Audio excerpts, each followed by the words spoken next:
To properly polish a fiber optic cable, especially one with SD terminations, you'll need specific tools and techniques.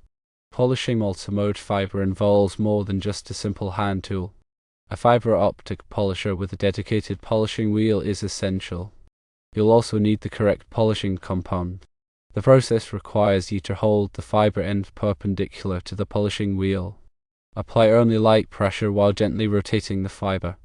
The goal is to achieve a smooth end face that's free of scratches and other defects. Continue polishing until you reach this desired surface quality.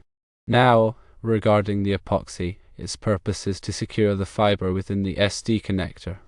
Apply a small amount of epoxy to the end face of the fiber. Then carefully insert the fiber into the SD connector. Secure it with a crimp or adhesive as the connector specifies. The epoxy will harden, providing a strong and stable connection holding the fiber securely in place. Testing a fiber optic cable is crucial to ensure it functions correctly. A simple pen light and Morse code aren't sufficient for reliable testing. There are several industry standard methods to verify the cable's integrity and performance. Firstly, visual inspection is important. Use a fiber optic microscope to carefully examine the fiber ends. Look for any signs of damage, contamination, or defects. This initial inspection can reveal obvious problems. Secondly, use a light source and power meter. Connect the light source to one end of the cable. Connect the power meter to the opposite end. Measure the optical power loss across the cable. This measurement indicates any attenuation or interruptions in the signal.